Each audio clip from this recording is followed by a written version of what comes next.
Hello. Today we're going to talk about what is a business model. You're going to hear the concept business model up and down all through the rest of your career. And it's very important that you understand what is the business model so that we can understand how to operate within our business model. Remember that the goal of the organization is to maximize profit now and in the future, ensuring the well being of all of our stakeholders, including customers, collaborators, community, suppliers, and of course, stockholders. So we need to understand how our business model operates in order for us to be able to maximize profit. So let's take a look. The general definition of what a business model is a description. It's a description of how our business operates. But specifically, we have to identify how we create value for our customers, how we deliver the value to them, and how we capture the value from their customers. Okay, so value creation is what problem am I solving for my customer? Okay, every customer has a problem, a pain, a frustration point, and our product and service must always solve a problem.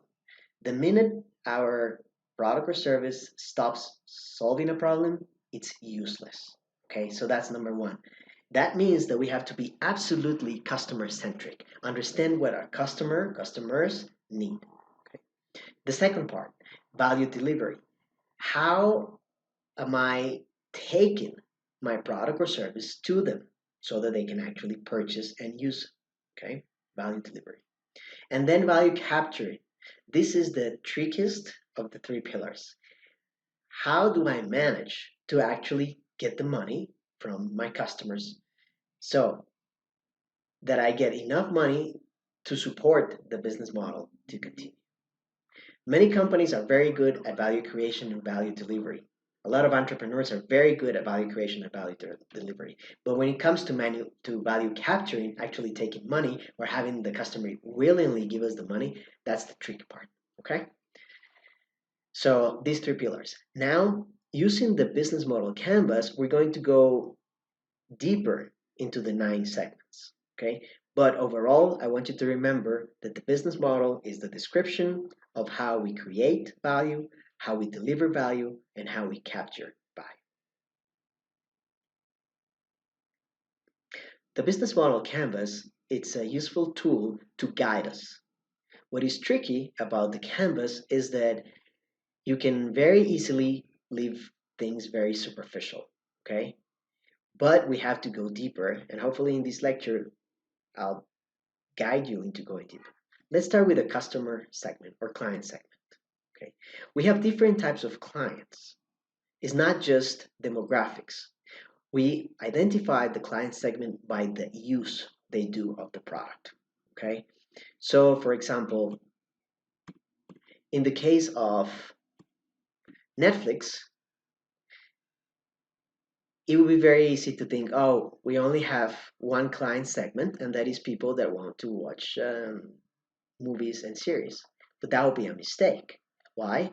Because within the Netflix client, we have children, we have families, we have young adults, and we have adults. Okay? So, how do I know when I have different segments? Think about the need. This is crucial. Stop thinking about your client segment necessarily only in demographics. Okay? Let's think about our client segments based on the problem that they're trying to solve. So they have different needs.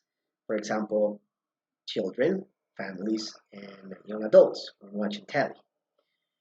If you must reach them through different channels, okay? If I have a client segment that I can reach through an app, but I have a client segment that I cannot reach through an app in the smartphone because they don't use or like smartphones, and I have to reach them through the computer, through a website, that means I have a different segment.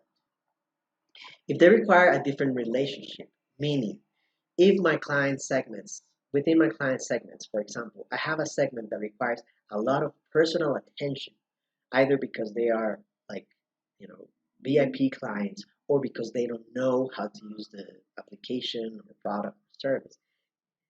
If I need to have a special team dedicated to this segment, that means there are different segments, okay?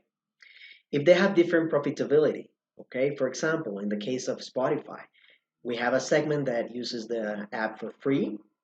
That brings me different profit because I only profit from them from the ads that I put on Spotify, and another client segment that are the people that are actually subscribed to my product. Different segments. They are ready to pay differently than other groups. Going to airlines, for example, well, a few months ago at least, um, we had the business, the people willing to pay for a business airfare is a different segment that the people, families or not so often travelers that just want the cheapest option. Okay, those are different client segments. That is the first thing that we do in the business model canvas. Okay, we do not start necessarily as we read from left to right in the canvas. We actually start with the client segments. Very important. The second block that we address in the canvas is the value proposition. Okay, so I understand my customer, therefore I understand what is the problem that they're trying to solve, and in my value proposition I give them what they need. Okay, so here I describe the items that create value to our different segments.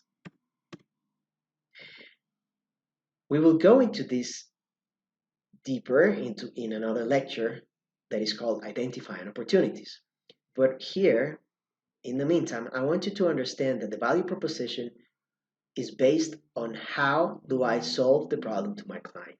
And it's usually based on the lack of time, lack of money, lack of ability, and the lack of access. So, how am I solving the client? How do I make it cheaper? How do I make it faster? How do I make it easier? Okay. For every client segment, we must have a different value proposition. It is a mistake to have one value proposition when we have several customer segments. Then we move to distribution channels.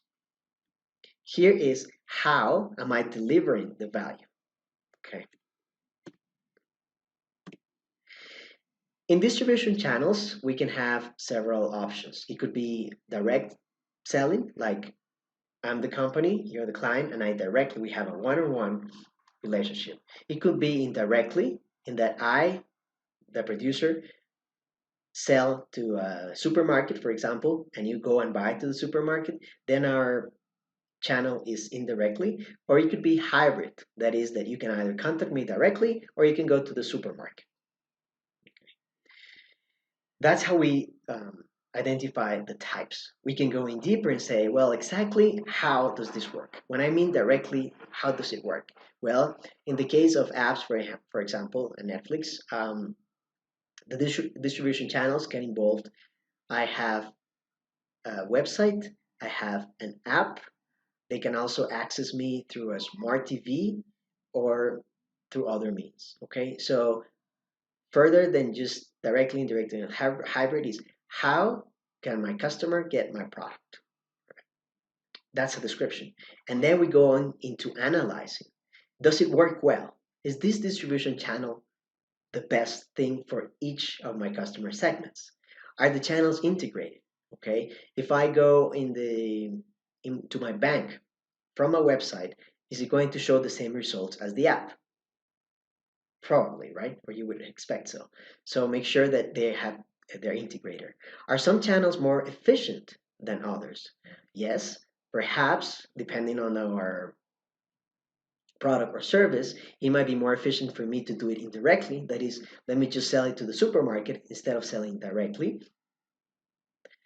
Does that mean I'm going to stop to sell directly? No, I'm just acknowledging that some channels are more efficient than others. By efficient, I mean that they produce a higher profit because we have a lower cost. And finally, what channel is preferred per segment?